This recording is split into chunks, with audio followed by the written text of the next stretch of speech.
que está nas redes sociais e a gente precisa falar disso. Por mais assustador que seja, preocupante que seja, mas é preciso falar para orientar os pais que estão preocupados com a segurança dos filhos. É que uma boataria sem fim tomou conta de grupos de mensagens, alertando para supostos ataques a escolas que estariam sendo planejados para amanhã, dia 20 de abril. Vou falar com a nossa Beatriz Frenner, porque a polícia está na rua exatamente para desmontar qualquer chance de violência nos colégios. É a Operação Escola Segura. Tá? Os quartéis estão vazios e as ruas estão cheias de policiais. Tá? E a nossa Beatriz Frenner vai falar agora para a gente como é que vai funcionar essa frente de trabalho que está sendo realizada pela polícia. Boa tarde para você, seja bem-vinda, Bia. Obrigada, Jasson. Boa tarde para você e para todos. Olha, a delegacia, a Polícia Civil tem um setor específico para investigar os crimes virtuais.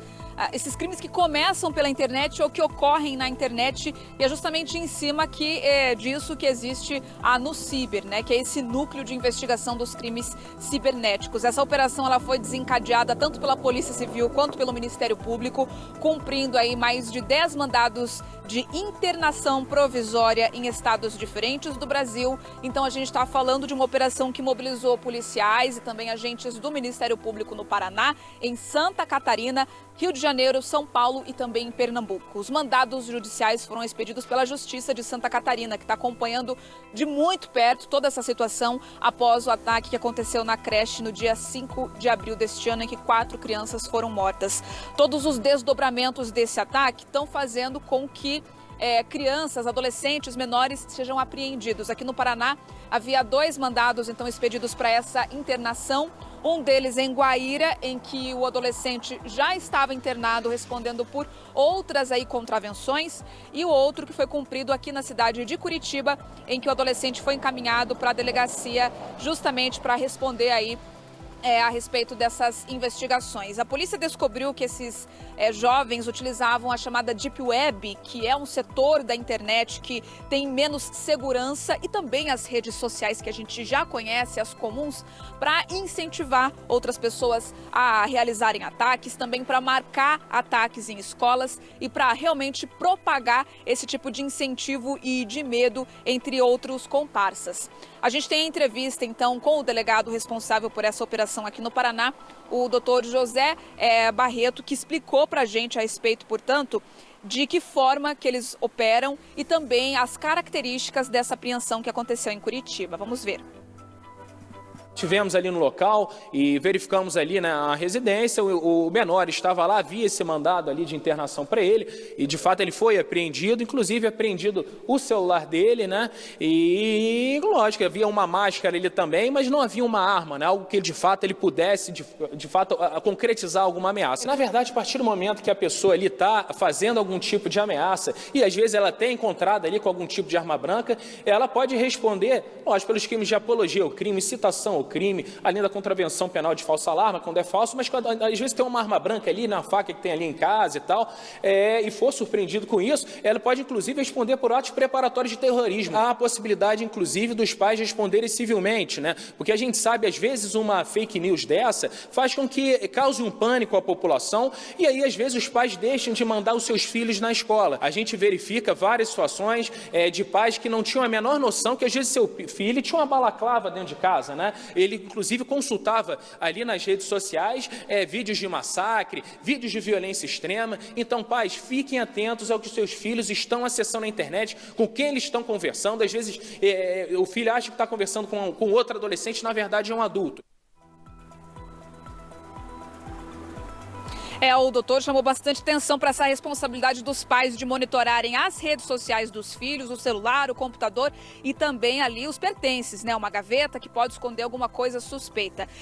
O delegado também afirmou a respeito das questões de bullying, que muitas vezes esses adolescentes que apresentam aí esses traços de agressividade podem ser também, num primeiro momento, esses alvos, de bullying, o que acaba fazendo com que eles se manifestem dessa forma bastante agressiva. Vamos prestar atenção também nessa fala.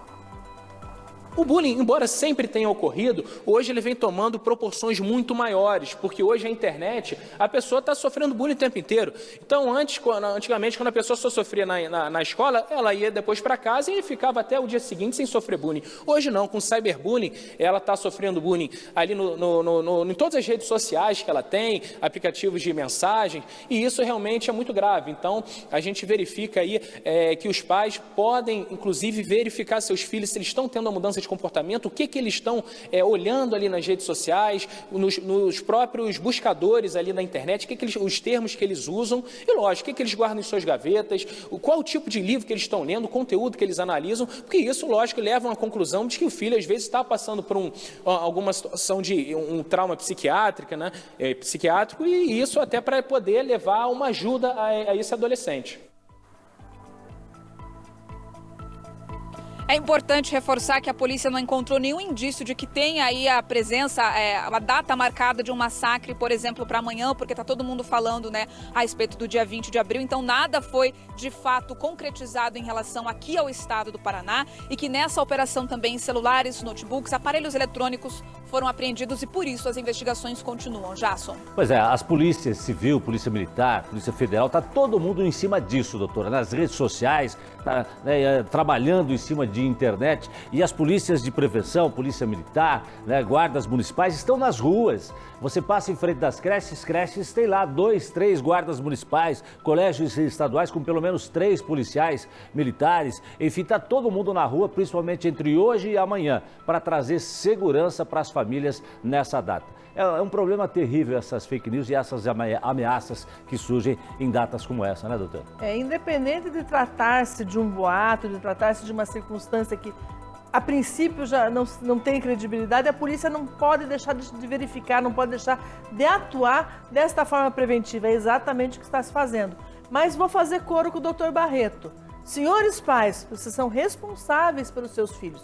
Responsáveis pelos seus filhos com o que eles veem, ouvem, o que eles têm em casa, o que eles passam para frente.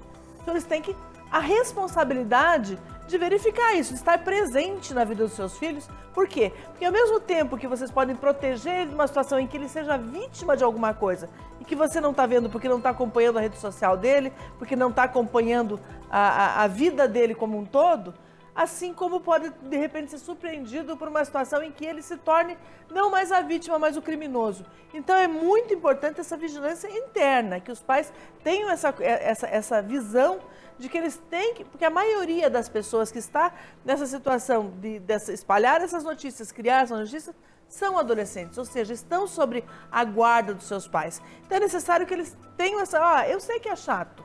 Eu sei que é chato, eduquei um filho, eu sei que é chato você ter que ir lá verificar a rede social, verificar o que ele está fazendo, dar geral em armário. Eu sei, já fiz tudo isso.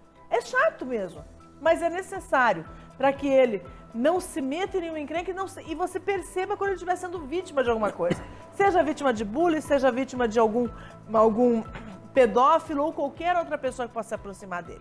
Né? É importante essa responsabilidade seja assumida, que o Estado vai fazer a parte dele, a partir do momento que as práticas preventivas. Mas é muito melhor quando o nosso filho não se envolve numa situação dessa, seja como vítima, seja como agressor, né?